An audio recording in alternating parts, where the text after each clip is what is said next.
So I've always wondered whether these fancy code readers are worth it for us YouTube mechanics, especially the Bluetooth code reader types. And I wanted to find out how well they compare to my basic code reader, which I've owned for many, many years.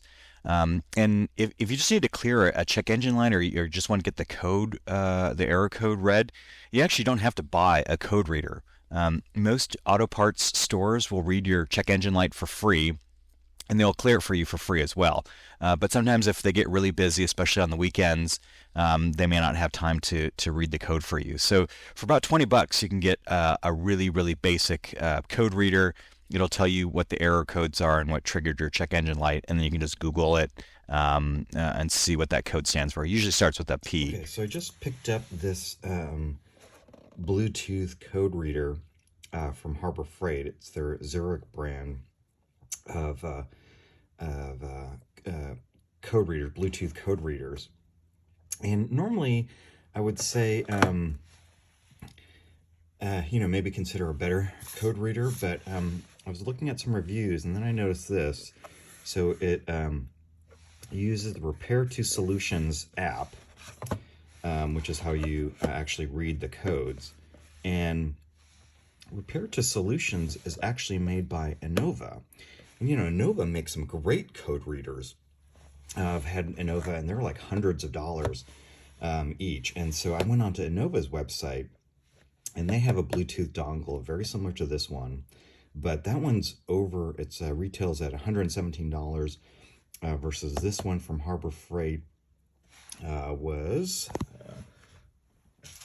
let's see, it retailed for $59.99, but they were running a 20% off coupon, so it dropped the price down to $47.99. So almost half the price of the Innova version. And really it's just the power of these things is in the software, not the hardware. So as long as the hardware is the same, and I bet they came out of the same factory because it connects to the very same Bluetooth software. So I'm going to give this one a try. And then I also bought a BlueDriver, which I've had really, really good reviews about. And that's another Bluetooth dongle and Bluetooth code reader that uses your iPhone to read the codes. And I'm just going to see if they can pick up the codes on some of the older cars.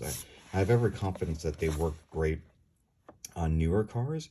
So any car after 1996 will have an OBD2 port, which this plugs into. But unlike on the 96 cars, they don't necessarily give you all the information. And so I've got an ABS light on one car that I'd like to take a look at, and also see if it can give me more specific codes on the check engine light. Because like on the VW cars or Audi cars, they make a VAG specific code reader that'll give you manufacturer specific codes. And this says it's supposed to be able to read manufacturer specific codes instead of just giving you a generic code. And so we're going to go ahead and test that out in a little bit. So let me download the app and get this set up. All right, so let's go ahead and unbox this. So I'm just going to open it from the bottom. It seems like it'd be easier. And pull it out.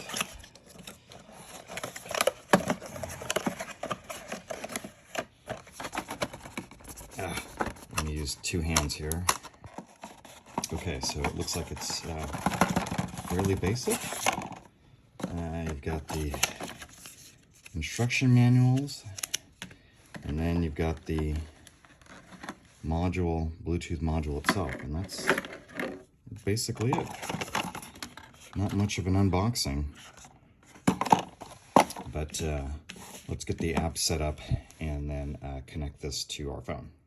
Okay, and here's the BlueDriver version of the scan tool. So it's a bit of a smaller box,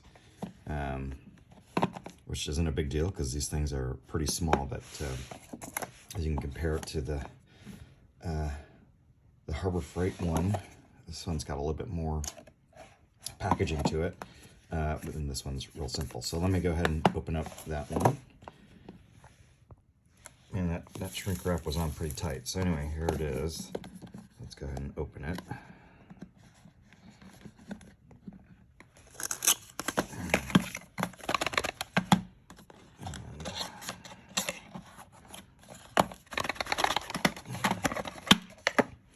Let's see. Okay, so I've got some instructions here.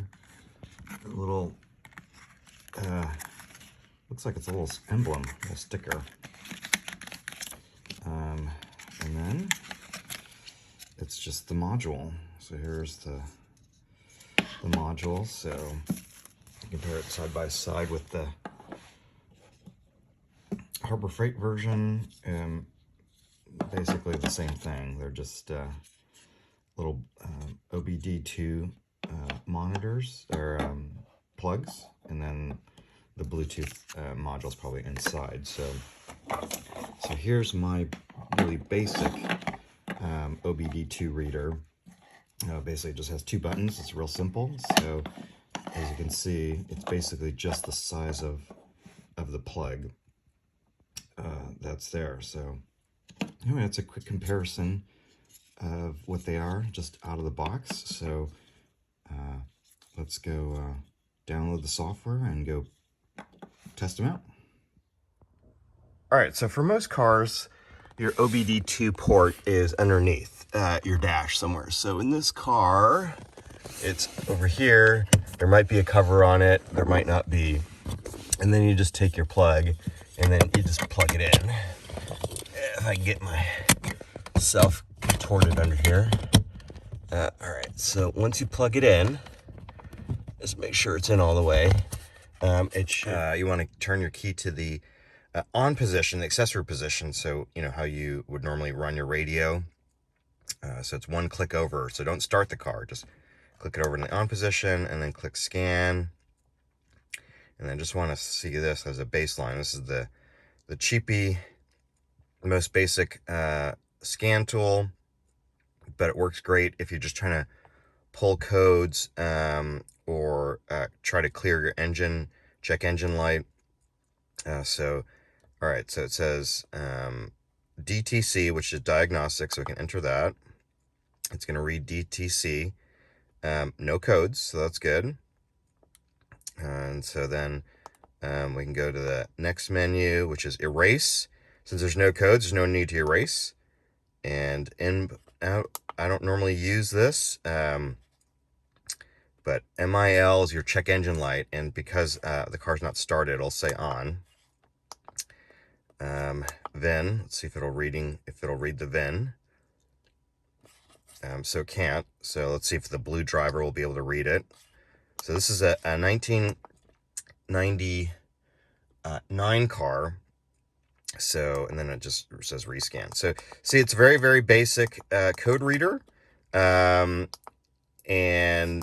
if you don't need anything more than just what I've shown you, then 20 bucks is all you need to spend. You don't need to buy one of these $100 fancy Bluetooth ones.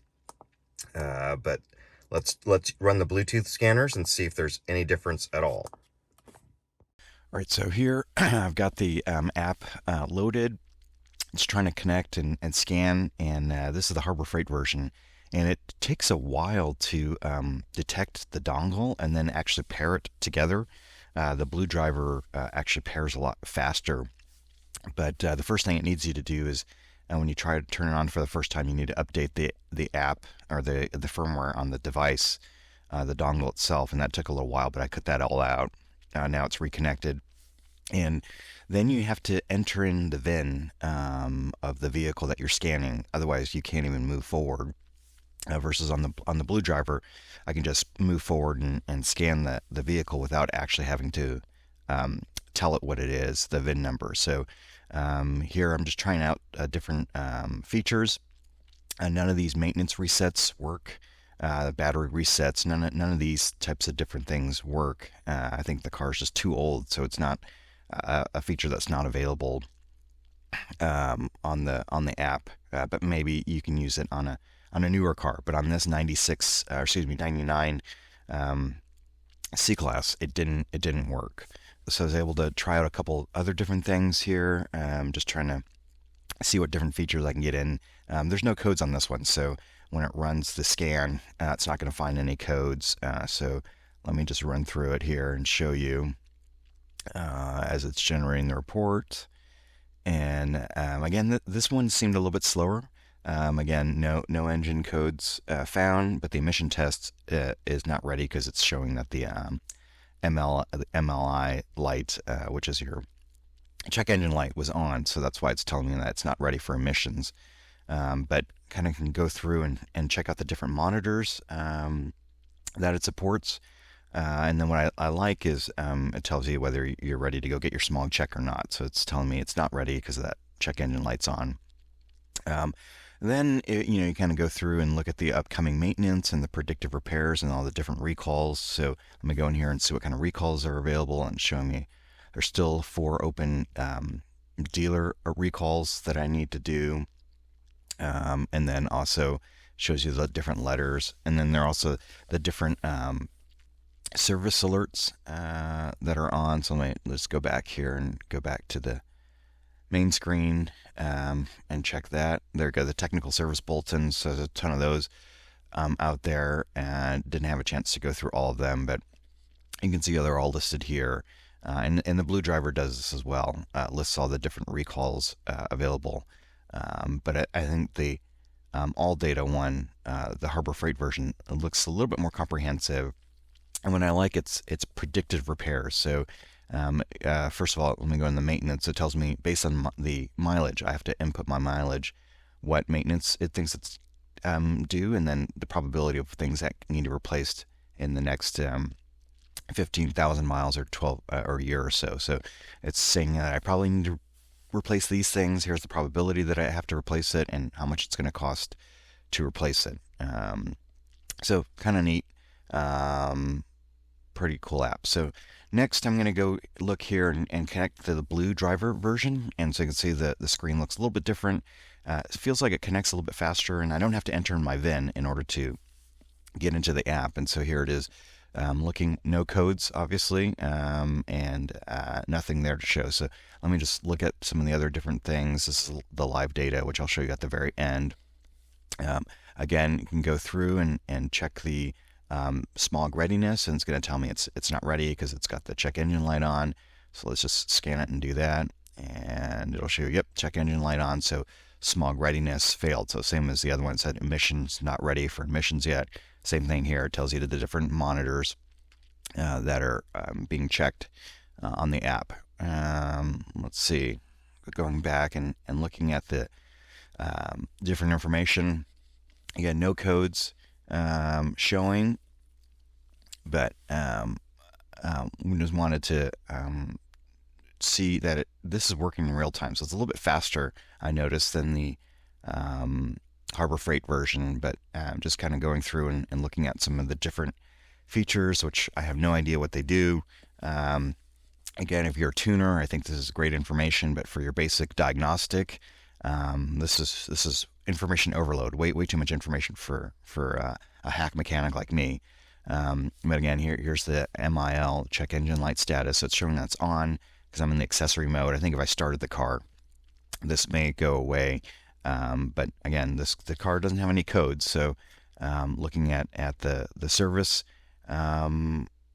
things and just checking again, this app won't be able to reset my oil reminder alert. So it's just not a feature that's available on cars this old, I think. So a lot of different features in the app. Again, this one wants me to update the firmware as well. So I think if it's kind of future proof. You can kind of always get in and check the different firmware on it. Okay, so now we're in the car that I really want to check, and then the OBD2 port on this car is under here. So in 1996, OBD2 just started, so the ports are all over the place. In 97, some of them I've seen underneath the armrest, but on this one, it's here. So let's plug in the basic code reader. Let's make sure it's in there secure, and get the ignition in the on position. All right, and I know this has a code because I'll start the oops.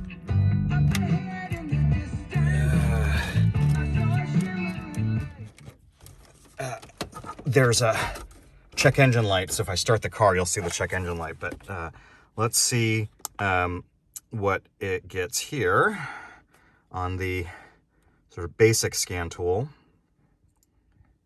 All right, you see there's a question mark. So, and I've got one stored code. So let's enter in diagnostic, and it's going to read the code. And it's going to spit out a fault. And you scroll down, and there you go. I've got a P0135. So what I would normally do is I would go to Google and type in Volvo 850. So this is 96 Volvo 850, and then P0135, and then see what error code it would give me. So there's just this one code. So let me exit. So next I could potentially just erase this code, but I want to read it with the other ones. But let me look at all the other things here. Interesting, it's telling me that my other lights are ready. I thought for sure it would say MIL, which is your check engine light, should be on, because I see it on my car. Right now it's because it's on the standby mode, it's on, but I'll start the car in a minute to show you that I do have a check engine light. But let's try some of the other code readers and see if it gives me that same code number or if it gives me any more information. All right, so now we're doing a scan of the 96, and I had to cut out some of this because it just took a long time to pair, but you can see it also gives me the same check engine light, and it'll tell me now what it thinks is wrong. So it says an O2 sensor, and again, just showing you the monitors, it's not able to complete them, and then there's a bunch of these things that aren't supported. But again, it's got that check engine code, and it tells me exactly what it is without having to go Google for it. And then you can kind of go and look at the different maintenance things, and it'll tell you again, based on the mileage, what's due. So an air filter, oil filter, engine oil, and it'll give me all the recalls as well, so I can look at that. And then gives me my battery status, and I can kind of go through and scan it. And again, I had to go through here and enter in the VIN number in order for this code reader to work. This is the Harbor Freight code reader, and again, doesn't support any of the maintenance light resets. So again, this is 96. Okay, so unfortunately I didn't screen share the or screen capture what the BlueDriver would do, but what I liked about it is it actually tells you what part to go get, and you can click on the little Amazon icon, and it takes you to the part. You can buy the part right here. So this is one of their demo reports, and again, it's an O2 sensor, and you can kind of it'll give you the O2 sensor for the one that's correct for your car based on if you entered in the VIN number on there. And then you can go back and you can kind of give you some more information. It'll have like videos. BlueDriver will give you this little repair instructions. So if it's the O2 sensor, it'll show you how to replace the O2 sensor. So there's a nice little feature on the BlueDriver version that the Harbor Freight version doesn't have. So it's kind of a neat feature that's built into their version of the app. Okay, so the car's running. So now there's a check engine light and an ABS light, and I've got a airbag light. And so read the codes. It didn't pick up anything on the ABS, which was for an older car, it's probably not surprising. All three code readers gave me the same code for the check engine light. So they basically all read the same. So now I'm just going to go ahead and clear the check engine light, and any one of the code readers will do it. But the last one I've got plugged in is the BlueDriver, so I'm going to use the BlueDriver to go ahead and clear the engine light. Okay, so even though the BlueDriver said it wasn't able to clear the light, it did clear the light while the engine was running.